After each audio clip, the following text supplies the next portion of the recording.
Bueno, la discusión ya se puso muy interesante con la ley de amparo. Vamos a terminar con Pepe. Sigue Roberto, remata usted y luego usted. Yo nada más quiero agregar que entiendo la inquietud del sector empresarial y productivo, porque este país no se caracteriza precisamente por las garantías jurídicas que ofrece a la inversión. Entonces, el que hoy estemos celebrando que el Estado tenga nuevos instrumentos para recuperar terreno frente a poderes fácticos, bueno, en otro país, digamos, más liberal, sería advertido como un riesgo, como un territorio que pierden los ciudadanos. Aquí estamos tan acostumbrados a que mande el dinero y a que manden los poderes o los intereses, que aplaudimos cualquier intento del Estado por recuperar terreno. Yo nada más advierto que sí hay elementos que pueden llegar a ser muy riesgosos para la inversión. En el caso de varios supuestos que en los que se puede caer con esta modificación. Y entiendo que pues el Consejo Coordinador Empresarial tendrá la oportunidad de esta ventana pues para tratar de que se modifique en algo o se detalle la ley para tratar de evitar de que este sea un dique para la inversión, ¿no? Porque se regresó al Senado, ¿no? Sí, está en Cámara Revisora. Porque hubo cambio en la Cámara de Diputados. Así es. Hubo una modificación, regresa al Senado. Regresa a la Cámara Revisora, que es la del Senado de la República, para que pueda expresar, si ya se encuentra correctamente la ley, bueno, se aprueba y se manda a publicación.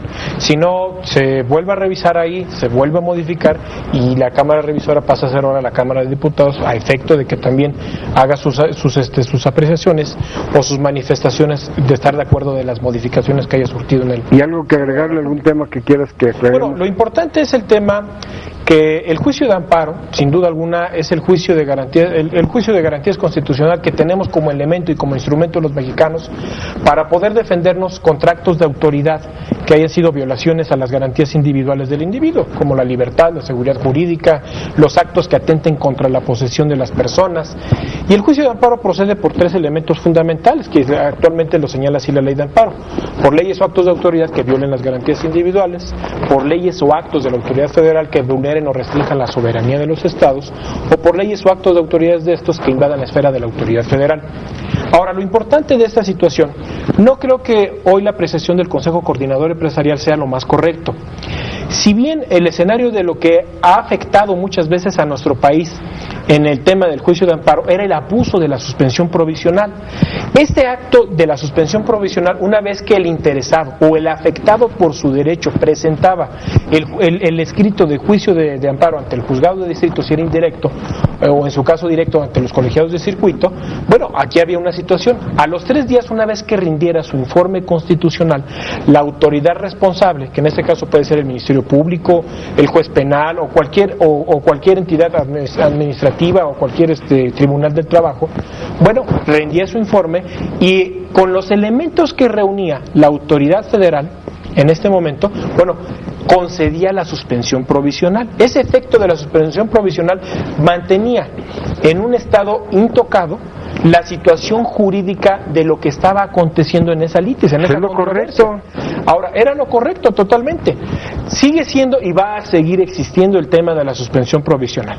Pero caer en ese abuso de la suspensión, de ese procedimiento de la suspensión provisional, hacía que Televisa, hacía que TV Azteca, hacía, por ejemplo, TV Azteca, recordemos el caso de lo de Canal 40 hace mucho tiempo, o recordemos lo que estaba pasando con MBS ahorita en el pasado sexenio, en donde se abusaba muchas veces por parte de la autoridad federal y se cometían una serie de abusos y arbitrariedades que sin duda alguna beneficiaban a los propios empresarios en contra justamente o de las personas que trabajaban o de las personas que justamente estaban invirtiendo, que aquí el caso, recordamos el de Gutiérrez Vivó con el tema de Canal 40, ¿no?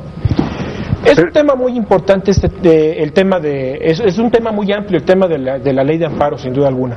Los 3 elementos importantes, bueno, hoy en esta parte de esta reforma, como lo ha leído el licenciado, como le ha dado lectura el licenciado Gerardo Rodríguez Menéndez, bueno, se amplía un poco más el tema del espectro de las facultades que tienen la autoridad federal para poder defender a los individuos. Pero yo me pregunto, Roberto, un empresario que viene, se instala en el gobierno, en el estado X, se instala, invierte, construye y empieza a trabajar. Y le sale alguna ley muy local a la cual antes él podía oponerse o cuando menos decirle al gobierno, no estoy de acuerdo, me voy a amparar, y en ese momento el gobierno decía que las cosas continúen en el estado que están. O sea, no se ha desaparecido la figura de la suspensión provisional.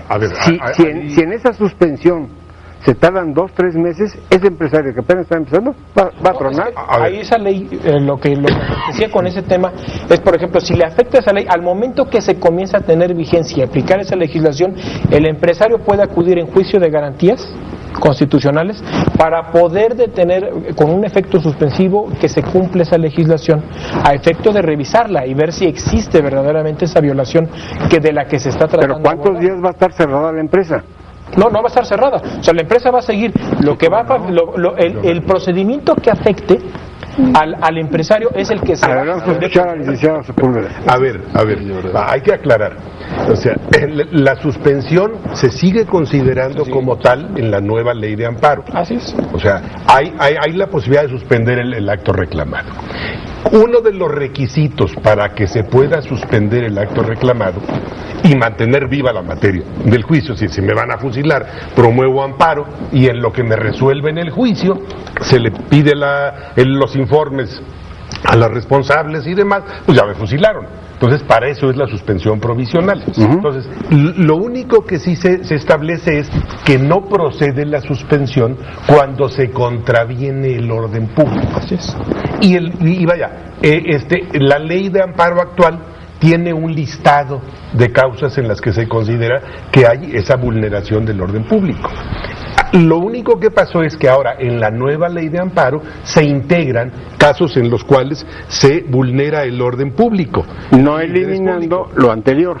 No elimina lo anterior, y en estas está el caso de aquellos permisionarios que tienen que ver con bienes que de acuerdo al 27 constitucional son de dominio público.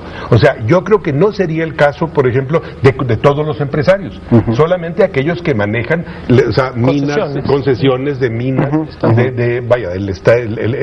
el espectro radioeléctrico, esos sí entran ahí. Pero también esta misma ley tiene un candadito por ahí, una salida. Dice que en el caso particular se considera que se vulnera el interés público cuando se impida o obstaculice al Estado la utilización, aprovechamiento o explotación de los bienes de dominio directo referidos en el 27 constitucional. Párrafo segundo.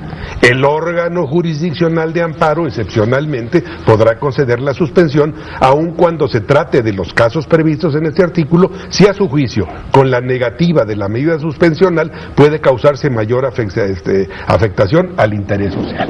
Entonces, no es un problema de todos los empresarios, solamente los que tienen concesiones respecto del 27. Y sí tiene como efecto, yo recuerdo todavía el descaro de Pedro Ferriz, cuando le dan para atrás a la ley Televisa y que va y le reclama a los senadores y dice, oiga, es que ustedes se sienten dueños del país.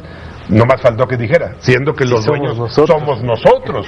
Entonces, tampoco puede ser posible que se ignore el tema de que estás trabajando sobre un bien que es dominio de la nación y no tuyo en lo particular. Entonces, yo no le veo problema en este caso. Lo que ha pasado hoy, actualmente, los concesionarios, justamente de los bienes de dominio público, han abusado en muchas de las cosas. Por ejemplo, hablamos del tema de Televisa, hablamos de TV Azteca, son totalmente casi dueños, o sea, se sienten dueños de la producción. Ahora, también hay que tomar en cuenta lo siguiente, ese exceso no solamente viene de la ley, porque no hay ninguna ley que le hubiera autorizado al dueño de TV Azteca el haber tomado por asalto el Cerro del Chiquihuite, y desde el señor presidente de la República, Vicente Fox, permitió ese tipo de cuestiones. Muchos de los abusos que cometen poderes fácticos son abusos de facto. ¿Por qué no le damos la oportunidad a Pepe de derecho de réplica? Pienso en el caso de una mina. Hoy el sector minero, en muchos sentidos, va a sufrir, digamos, en términos de seguridad jurídica, por el objetivo de acotar el tema de los poderes fácticos en el espectro radioeléctrico y de telecomunicaciones. En otras palabras, creo que ahí sí, a mi juicio, le faltó generalidad al diseño institucional de la ley, porque en efecto yo creo que sí se ha abusado y hay un altero de amparos para cada decisión que toma la autoridad que permite mantener el statu quo. En eso estoy de acuerdo.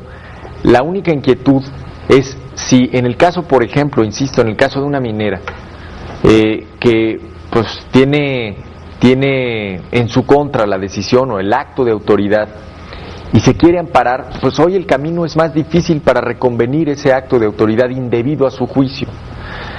Y todo porque a lo mejor a lo mejor el mejor mecanismo o la medida más adecuada para acotar los poderes fácticos y los excesos no era la ley de amparo, o no era a través de ese mecanismo. Tal vez era fortalecer las decisiones de COFECO, de COFETEL, el llamar a cuentas a los concesionarios. Me parece que tiene muchas bondades la legislación, pero que en ese detalle, en materia de concesiones, creo que es menos general de lo que hubiera sido, el ideal. Y por otra parte, si en verdad queremos acotar los poderes fácticos, eso va por otra vía, no necesariamente por el tema de ley de amparo. Lo entiendo, pero creo que el tema pendiente es COFETEL, el tema es Comisión Federal de Competencia, el tema es la ley de comunicaciones, de telecomunicaciones, llamarlos a cuentas y decirles, señores, en efecto, ustedes son concesionarios de un bien de la nación, no son dueños del país, ni lo que sucede a través de sus pantallas. Pero es otro todo debate. Es un sistema, o sea, todo va ligado con una razón y por un porqué.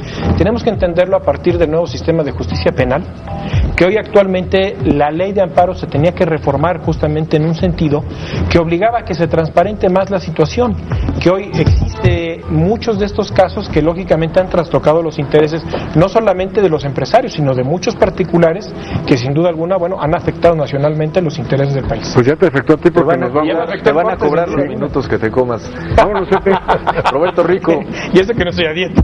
Juan Manuel Sepúlveda, ingeniero Luis Caim, Gerardo Rodríguez. Buenas noches. Gracias a usted que nos acompañó este sábado y lo esperamos desde luego el próximo fin de semana en punto de las 8 de la noche en su programa Visto Bueno Televisión. Muchas gracias, que tenga excelente fin de semana.